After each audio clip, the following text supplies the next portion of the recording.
Connors. Yes. Motion's carried. Thank you. Item 14 is pupil services. Mr. Johnson?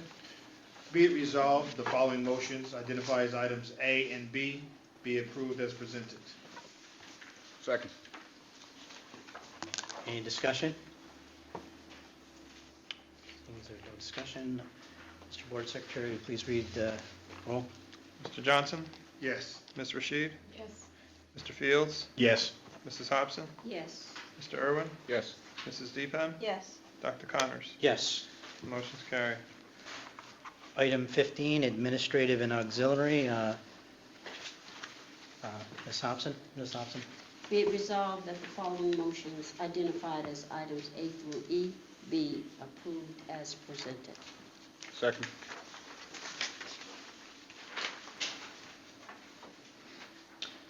I just want to say thank you again to everyone for that night we had doing the board goals. I think it was, we had a lot of great discussion that night. If there's no further discussion, Mr. Board Secretary, will you please read the roll? Ms. Rashid? Yes. Mr. Fields? Yes. Mrs. Hobson? Yes. Mr. Irwin? Yes. Mr. Johnson? Yes. Mrs. Deepan? Yes. Dr. Connors. Yes. Motion's carried. The next item is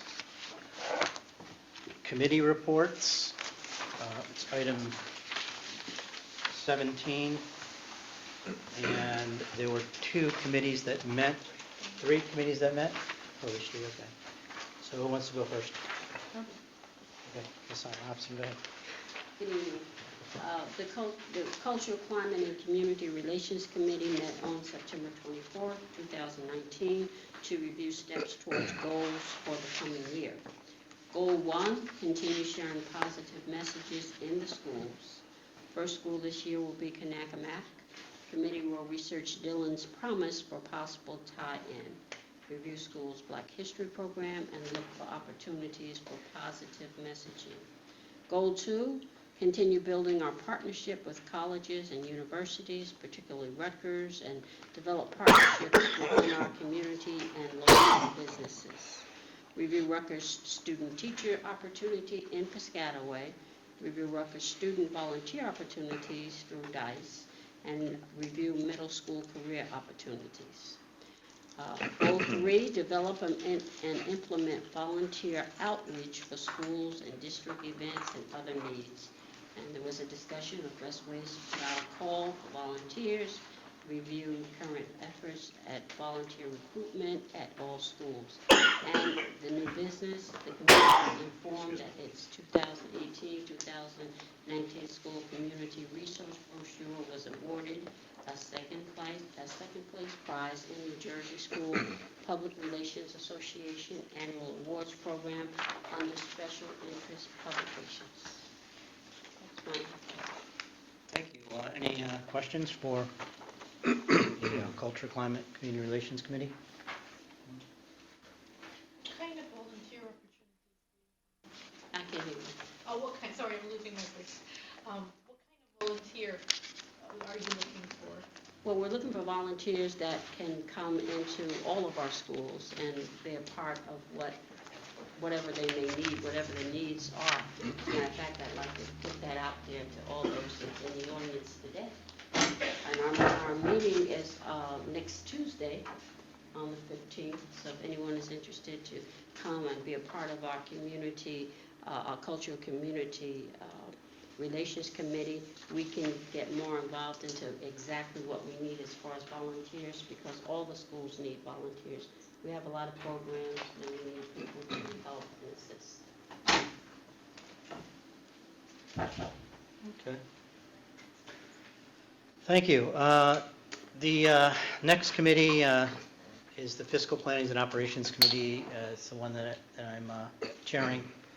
And David Oliveira is the administrative representative, the business administrator. And we met last October 2nd to review the audit schedule, high school stadium upgrades, cyber security, and other ongoing projects.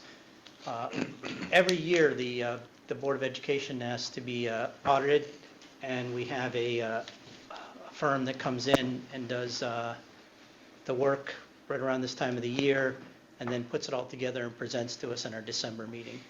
And so that group has finished their on-site financial review for the fiscal year 2018-19, which ended in June 30th, 2019. So we're still on schedule for them to come in, unless we always get, the last couple of years, we've had a couple hiccups with the state, because the state has what's known as the GASB, the Governing Advisory something board, Governmental Accounting Standards. Accounting Standard Board, and they start taking looks at the pension system, the state pension system and so on, and that particular reporting delays our school firms presenting to us, because they don't have all the information at that time, right? So we're hoping that won't happen this year. I think 2 years ago they did health benefits, and then last year they did pensions, right? I think, yeah. Okay, capital projects. Capital projects, the committee always has a punch list of what's happening. What we've done over the last bunch of years is that, we get the tax levy money and we get the state aid money. There's no money really in there for infrastructure and improvement of facilities. So what we did is we went with the School Development Authority, had these matching grants. It was really, we had to pay 60%, they reimburse us 40%, so a $10 million project, but it only ultimately cost us $6 million. So that's how, if you look at what's been happening with the schools over the last like 4 or 5 years, the roofs went on, paving in the parking lots, communications, cameras on the buildings, et cetera. So we took advantage of that, and now we're at the end of that, and now we're doing things like, over the summer, we paved the back parking lot at the high school, leading up to Green Acres. Grandview, the main one was the Grandview addition. If you look in the back of Grandview School, when you're going down, whatever that is, that road down there, and you look to the left of Grandview, in the back you'll see that we put 4 new classrooms back there, and 2 kindergarten classes and 2 other pre-K. And then the transportation building needed some work, et cetera, so on and so forth.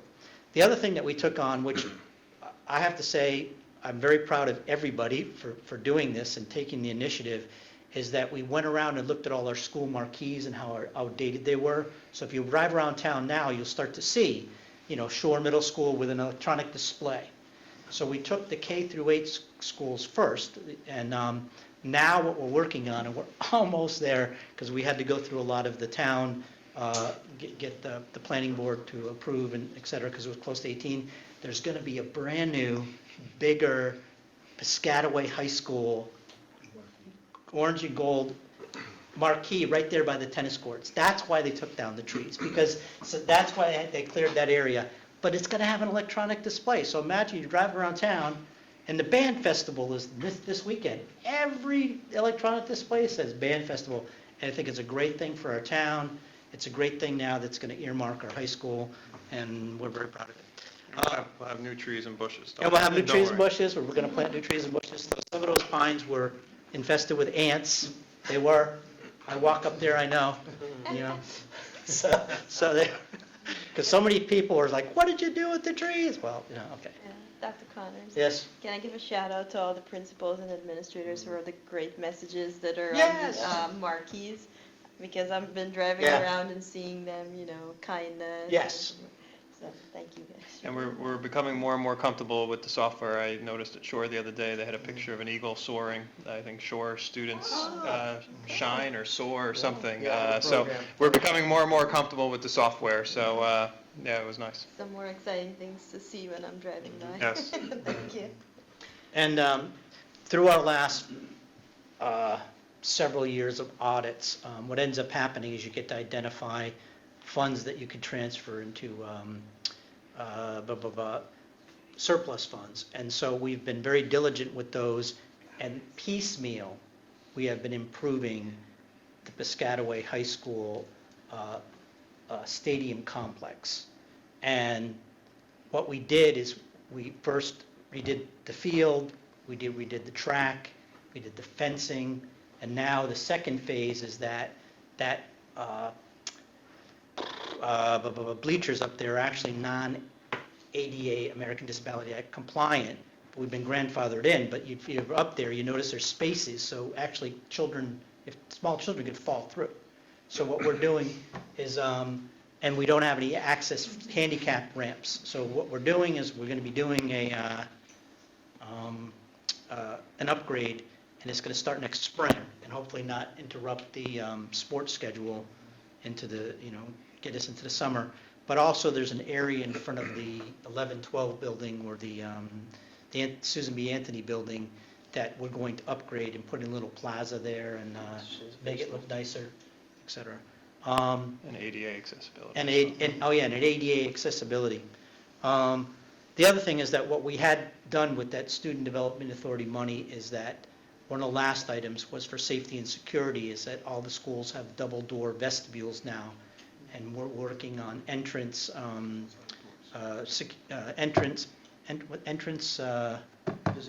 visitor management system, so people have to show their ID before they come in, and we have signs, do not let the next person in if you know them. So we've done all that to all the schools, and that was for the opening of the schools. We just briefly touched upon it, and that is cybersecurity. Cybersecurity is something that we're trying to get out in front of. I mean, you've seen it on TV, you press the button, and then all of a sudden it goes out to everything else, and you're like, oh my gosh, and we don't want to get into any kind of ransomware situations. Transportation, the business office submitted preschool busing bid specifications to the county for approval. In my time, and I'm saying a lot here, but in my time, I've seen a lot happen in our school systems that's fantastic. We started out here in the admin building with the preschoolers, and it expanded out in a win-win situation to the parochial schools that closed down, Cabrini, and then over to Our Lady of Fatima. And those buildings were going to be vacant, so that we work with the Diocese of Metuchen, and our children's corner expanded to what we call On the River, and now On the Lake. And I'm not going to get the numbers right, but when I started out, it was only a couple hundred kids in preschool. And now, through also getting grants, like the state, Governor Murphy had put aside money so we could apply for preschool expansion. So now we have almost 1,000 kids in Piscataway getting a quality preschool education that they wouldn't otherwise get, and we should be really proud of that. And so now we're working on the transportation piece of that for preschoolers. The last thing is food services. Food services are very important because this time of the year is when we get our number for the free and reduced meals, and those numbers are used to get state, it's linked to state aid, right? Mm-hmm. So we're finishing that up. Curriculum committee. Now Chantel's not here, and I don't see anyone. I'm on the curriculum committee, so I'll give a brief report here, and you just heard a lot anyway. The curriculum committee met October 7th, 2019, and we reviewed professional development, technology integration, student achievement results, and other projects. There are November learning conferences going on. The committee reviewed district progress towards implementing an African American studies to align with the AMISTAT Commission of how it ties with the Quality Single Accountability Continuum. And AMISTAT is actually the name of a slave ship, right? Is that true? That's what it is. Yes. And that's Amistad. Amistad? And so, but we're doing we're implementing studies there. Technology integration for all the students from 4 to 10. Kids now have the individual iPads, and new online source for English and language arts using technology to create and record music. Student achievement results, we just heard about. The academies, and we're reviewed a timeline for middle school recruitment efforts. When the kids get to the end of the 8th grade, the children have a choice. They could stay in our public schools or they could leave. And so there's always a 8th grade to the parents. I think there's one coming up Monday, October 14th, about our academies. And then course review.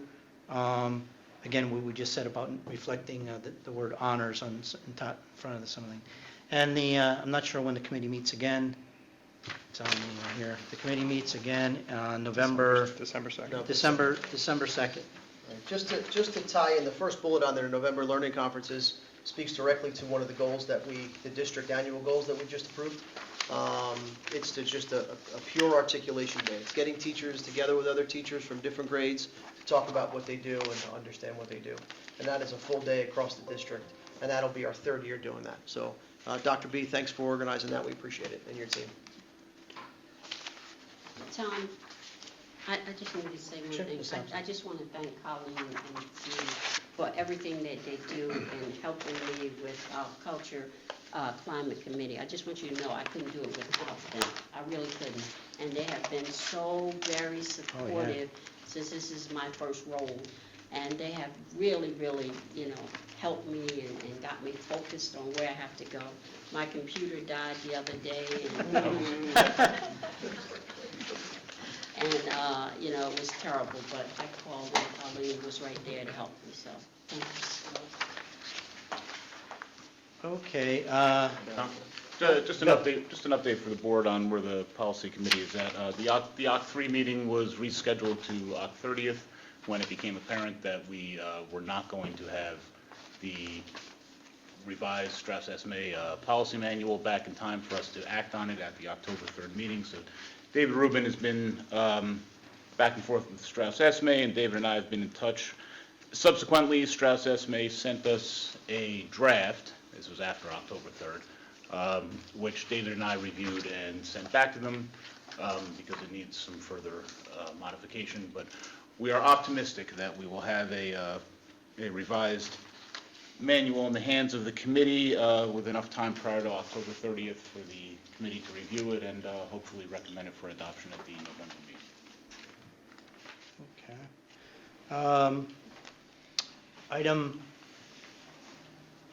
17, any new business, any comments from any of the board members? You have a few. I'll let you go first because you're a voice.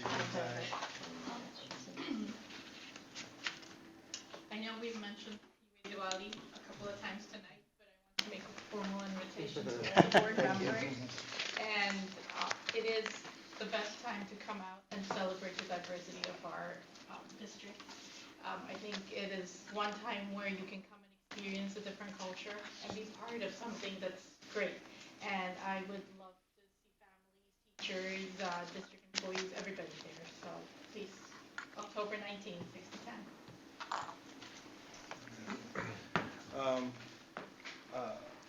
Bill, it's been 10 years. I just wanted to say, wow, and looking at Ms. Hobson, we're talking about volunteerism.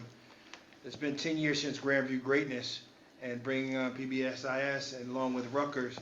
And I wanted to share with parents, because I was a parent at that time, that your volunteerism, you can affect change. And we affected change by going from a positive role model and incorporating that, stop telling kids what you can't do, and then actually lead them to correct and positive behavior. And that happened just through volunteerism. So, I want to do anything I can to help you, but let parents know we empower them as well. And if you notice through the packet, this whole month has been about empowering children and letting them know that they have a voice, and to be able to use that voice and put that in practice. And since we talked about also education and the numbers, one of the things I wanted to recognize the board and this administration, we noticed that there was a falling off, a leveling off between those 4th and 5th grade students that were excelling, but then when they would get to the 6th grade, they would just bat for average. And what were we going to do to promote them? And then we created the Math Excel and to say, you know what, you're going to give up an elective, but we're going to give you that extra math class, we're going to push you. And we saw a direct correlation to that, to students saying, you know what, I can't take AP course. I'm not afraid of that. And we had to push and motivate. One of the things I want us to think and focus on is that when doing so and recognizing those things, one of the things that we saw was that we also had students that were low performers in multiple areas, but were high performer in other areas like Spanish. And can we look into, maybe they're low performers here, but if they're showing some type of advanced proficiency, can we still promote that? I know it's hard with scheduling, logistics, But if this child sees that and they continue to see that success, that may push them to say, you know what, I can't do better than these other courses. You know, and I know I saw that a lot, and I really want to continue to push those level students and say you can excel. So just please take that under consideration. Anyone else? One final thing, and that is that I happen to sit on a state committees for the New Jersey School Boards Association. It's the legislative committee, and the legislative committee, I represent District 17, and we had our meetings, and we're putting together our advocacy agenda for 2021, and so I'll be bringing that to some of the board, You know, the New Jersey School Boards has policies that all the school board and the districts throughout the state are represented through them, and they speak to the legislatures about various items. And one of them that's always been a hot item has been the school funding. The school funding, Piscataway, for example, just take the example of how our budget could be $100 million, but we can always, raise 80 million through the property taxes, 80%, and then the other 20 million, you're relying on state aid. And they had put together in 2008 a very complicated formula called the School Funding Reform Act. And they implemented it once, but then the money was supposed to follow the children, and it really didn't happen. And so when you hear in the news all the time about the state budget is like about $38 billion, 1/3 of that is this K through 12 state aid that goes out throughout the state of New Jersey. And so this legislative committee has a subcommittee called the Resolution Subcommittee, and it's like the United Nations of school boards throughout the state. You go and people put in resolutions and then put it forth to try and become part of the policy manual to advocate. And I just wanted to let you know, since I am the delegate to the Delegate Assembly of the New Jersey School Board Association for our board, I'll present to you next meeting that one resolution came through. I was down in Trenton last whenever, and I want to really make people realize that Piscataway has been doing a fantastic job at relentlessly urging our state senators and assemblymen to fully fund that formula, and through the business administrator, because what happens is that the first part of this formula is how much you get is basically your adequacy budget, $100 million, you need $100 million to run the whole school system, minus how rich your town is. There's a formula based on aggregate income and taxes and the property value, and it's a formula. But I'll tell you what can happen when things go wrong, and this is what the resolution was about, and we do not want to be in this situation. And I want to thank our business administrator and thank everyone that's been on board with me and Ralph and everybody over the years on making sure Piscataway gets its fair share. Hillsborough, they got themselves into a situation where what's happening is that they grew too fast, and they're not taking into consideration this local share, and they ended up getting say their budget was $100 million, and they get $20 million in aid. They got cut like $10 million last year because of this formula. So they found themselves, I find myself sitting with other board members from Hillsborough who have to lay off 46 teachers. There's no other way around it. And so what I'm saying is that because we have been paying attention to it and that we have been doing something, I'm really proud of how Piscataway advocates through the legislative committee of the New Jersey School Boards, and we get involved, and we're heard in Trenton, and that we will, not find ourselves in that kind of situation. And I'll leave you with that. But we'll have to vote on whether I should vote yes or nay on the resolution from Hillsborough at the Delegate Assembly in November. And it's basically saying, I'll read it to you in November and whether you agree with it or not. But Hillsborough is just basically saying, if we can't match this money, we want to go above the 2% cap. We want to be able to ask the, more than 2% cap. And so it gets into another area, but I just want to put it out there for you. And anyway, that's it. And any other discussion? Now, can you just email us the resolution? Yeah, I'll email you the resolution once I get it from, we had our meeting Saturday in Trenton. Is there a motion to adjourn? Motion. Second. All those in favor? Aye.